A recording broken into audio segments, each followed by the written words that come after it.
in some of the big museums, there's just storerooms full of Sumerian cuneiform tablets that no one's translated yet. Yeah, because there's probably no point. And there's very few people that can read cuneiform. And over the millennia, it changes as well. So it's not exactly the same. But also there are multiple languages that are written in cuneiform. So you could have, Akkadian, Assyrian, Babylonian, or Sumerian, and they're different languages using the same writing style. So knowing someone who can parse cuneiform symbols and then also understands the Sumerian language. About 15 years ago, I actually was interested in learning Sumerian language, and it was fun. I learned how to say "I love you" in Sumerian. I can't remember how it is now, though. But the thing is, it's just so alien that it's not like learning French. French is alien enough, whereas Sumerian is just this. You have to be raised with it to be really good at it, in my opinion. Yeah. Or a really dedicated person. I was just doing it for fun. So it's like a language isolate, so it's just you've got no... And it's been dead for thousands of years. So there are more or less difficult languages, aren't there? I've heard that Finnish is quite difficult. Hungarian is quite difficult. Yeah. If you're raised in the West, in the Western tradition, something like Japanese or Korean is very difficult. Yeah. For an Englishman to learn French or Spanish or German... Or Dutch. Right, yeah, it's sort of... You're already halfway there, almost. Almost. Yeah. Whereas if you're to learn Korean, Yeah. you've got to start from day one, from scratch entirely. Anyway, and so cuneiform, the earliest cuneiform was pictographs, literally little pictures, and it gets more and more sophisticated until it's, as you say, just these reed symbols, and they started their own type of alphabet with hundreds of characters. Yeah, it's got its own kind of grammar to it. So the way that you'd have a symbol that meant something, and then you prefix and suffix it with other symbols that had meaning as well. So often there's a symbol called dingir, which is essentially just the reeds overlaid on each other to make a star, and that's the symbol for divinity. And so that symbol always prefixes the name of a god. Right. And so that's how you know they're talking about a god. That's how I did a little bit of studying on it because it was fun. And that's one of the things I remember about it. I suppose like in Egyptian, a cartouche, if you put a cartouche around a name or around something, you realise that's a name. Right. All sorts of things like that.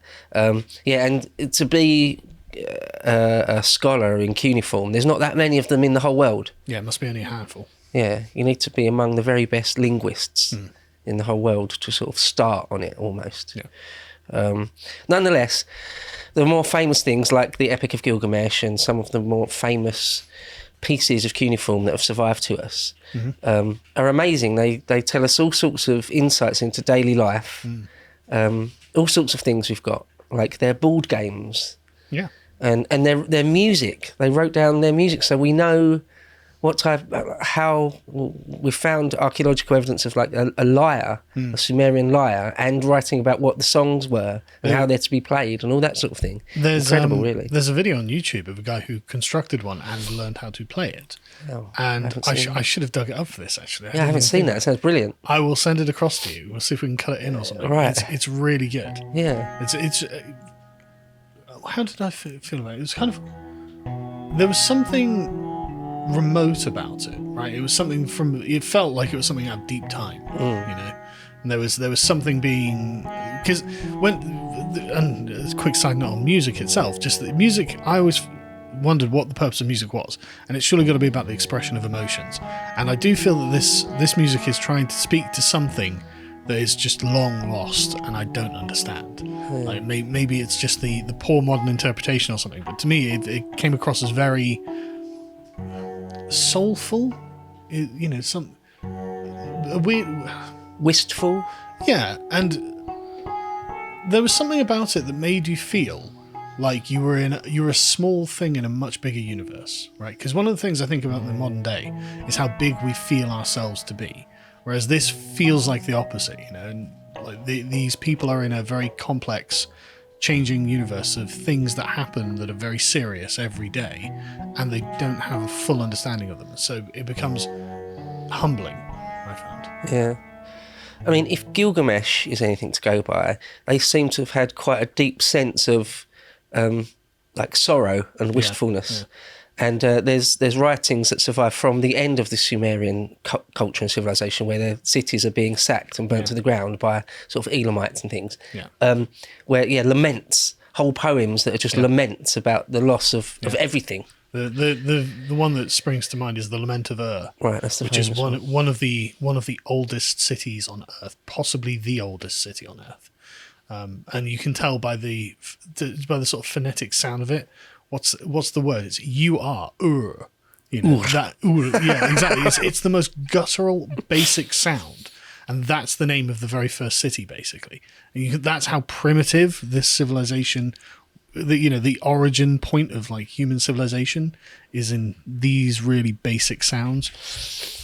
I will call it but I think I've heard people say that probably something like that. Who knows? I as an English speaker, just call it So the idea, the question of where the Sumerians came from. Sometimes it's called the Sumerian problem, because they seem to have we're just not sure exactly where they came from. It does seem from their language and from other bits and bobs, scraps of information, that they probably weren't completely indigenous to southern Iraq, Mesopotamia.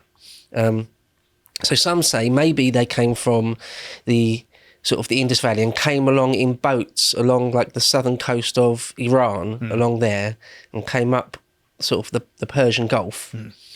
But one thing to say, this is so long ago that the map itself is different.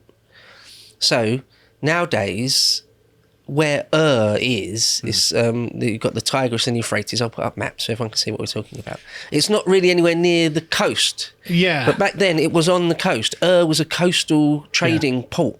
And now it's in the middle of the desert. Yeah, because what happens is down the Tigris and Euphrates, massive amounts of silt are brought and they get deposited at the end. And so over the millennia, it grows out into the sea. Exactly that. And also, like, another thing as well, the Tigris and Euphrates have changed courses very, very, not massively, obviously, but like, the cities that were on the banks of the river are no longer on the banks of the river and vice versa. So it's like, right, okay. It's very interesting how these things change. And I always wonder I agree that the Sumerians probably didn't begin there. They must have come from somewhere else, because otherwise they'd look something like the other people of the region, who have always kind of been there. So I wonder what it is that they must have found, because there couldn't, must have been just some. Because the problem with Iraq, terrain-wise, is is there any particular reason that a nomadic tribe would stay there? Well, only the water. Exactly. Well, the land between the rivers, Mesopotamia, that's fertile. But if you're not agricultural, right, which presumably prior to the Sumerians arriving there they weren't, then why would you even be there? So it's probably like essentially a desolate land with maybe gazelles or something, but like you want forest and. Well, so it seems that the sort of early people, or even proto-people, Homo erectus and all that sort of thing, they've been in and around that region for 500,000 years. Sure. But yeah, why they developed into sort of the first sophisticated cultures and civilizations. But what I mean is like the population density then must have always been fairly low. Oh, it was, yeah. Like very low, really. And so it's the Sumerians, with the advent of agriculture and cities, that first actually make the region something notable. Yeah. Well, there's one thing that was mentioned in a very, very early, or Josephus in the 1st century AD tells us of an ancient Sumerian story about their own origins. Oh, yeah. And people, modern scholars say, take it with a massive pinch of salt. Obviously.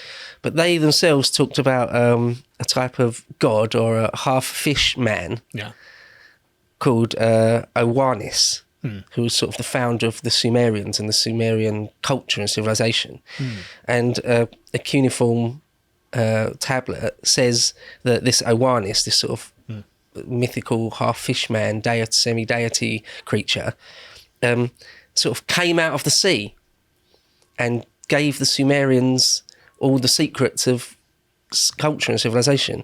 It's supposed to have said he brought them knowledge of letters sciences and all kinds of techniques. He also taught them how to found cities, build temples, create laws and measure plots of land. He revealed to them how to work the land and gather fruits, and then disappeared back into the sea. So I'm going to go out on a limb and suggest that indicates the Sumerians sailed to Mesopotamia, Right. Rather than actually a fish god. Right. Came out of the sea. They arrived on boats. Right. So that's what I'm going to interpret that as being an ancient memory of. Yeah, quite well, yeah. Yeah. To watch the full video, please become a premium member at lotuseaters.com.